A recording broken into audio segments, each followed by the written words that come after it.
Hello மக்களே, welcome to சமையல் திலகம் லைஃப் vlogs. இன்னைக்கு நம்ம சூப்பரான ஒரு மெக்சிகன் ஸ்டார்டர் எப்படி செய்யறது பார்க்கலாமா? வாங்க. இந்த டிஷ்ஷோட பேரு குவாக் இல்லனா குவாக்கமோலேன்னு சொல்லுவாங்க. இது செய்யறது சூப்பர் சிம்பிளுங்க. நான் இன்னைக்கு 3 அவகேடோஸ் வச்சு செய்றேன். நம்ம ஊர்ல கிடைக்கிற அதே பட்டர் ஃப்ரூட் தான்.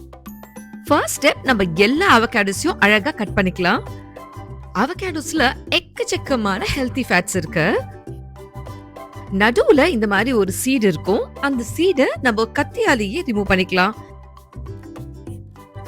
இந்த ஸ்டேஜ்ல நீங்க ஒரு ஸ்பூனை வச்சு கூட ஸ்கூப் அவுட் பண்ணிக்கலாம். இல்லனா அழகா ஒரு அவகேடோலயும் இந்த மாதிரி கத்தி வச்சு ஸ்லைஸ் பண்ணீங்கன்னா ரொம்ப ஈஸியாவே அவகேடோ வந்துரும்.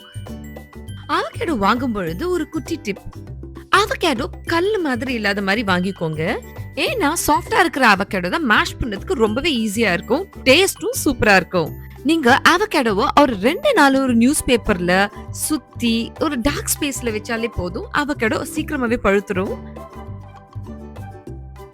இப்ப நம்ம ஸ்பூனை வச்சு எல்லா அவகேடோஸையும் எடுத்தாச்சு.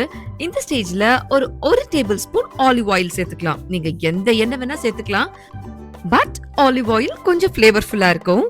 இந்த ஸ்டெப் எதுக்குன்னா, நிறைய பேருக்கு குவாக்கமோலே செஞ்சு சீக்கிரமாவே அது ஆக்சிடைஸ் ஆயிடும், ஒரு பிரவுன் கலர்ல ஆயிடும். சோ அந்த பிரவுன் கலரிங்க நம்ம தடுக்கிறதுக்கு தான் இந்த 1 tablespoon olive oil add பண்றோம். இப்போ நீங்க பார்த்த மாதிரி ஒரு பொட்டேட்டோ மேஷர் வச்சு நல்லா மேஷ் பண்ணி எடுத்துக்கலாம் அவகேடோவை. அது அழகா பழுத்ததுனால சீக்கிரமாவே நம்மளுக்கு வேலை முடிஞ்சிருச்சு. இப்போ நம்ம ஃபைனல் ஸ்டேஜ்க்கு வந்துட்டோம். முதல்ல நம்ம குட்டி குட்டியா நறுக்கின ஒரு 3 டேபிள் ஸ்பூன் வெங்காயம் சேர்த்துக்கலாம். அடுத்ததா 2 டேபிள் ஸ்பூன் நல்ல பொடிசா கட் பண்ண கொத்தமல்லி.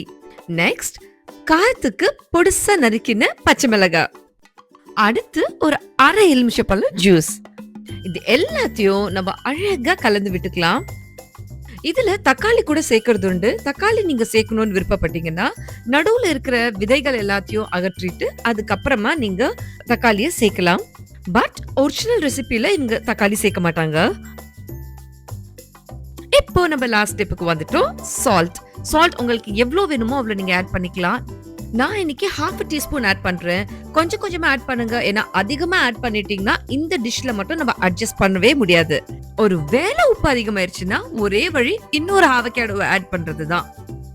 இந்த குவாக் சாப்பிடுறதுக்கு பெஸ்ட் காம்பினேஷன் டோர்ட்டியா சிப்ஸ் தான். இது நீங்க அப்படியே சாப்பிடலாம், பிரெட்ல டோஸ்ட் செஞ்சும் சாப்பிடலாம்.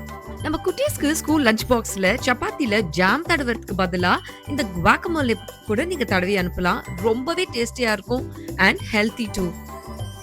இந்த சூப்பர் ஈஸி ரெசிபி உங்களுக்கு பிடிச்சிருந்தா மறக்காம நம்ம வீடியோவை லைக் பண்ணி நம்ம சேனலை சப்ஸ்கிரைப் பண்ணிட்டு கூடவே உங்க ஃப்ரெண்ட்ஸ் ஃபேமிலிக்கு இதை ஷேரும் பண்ணிடுங்க. டட்டா.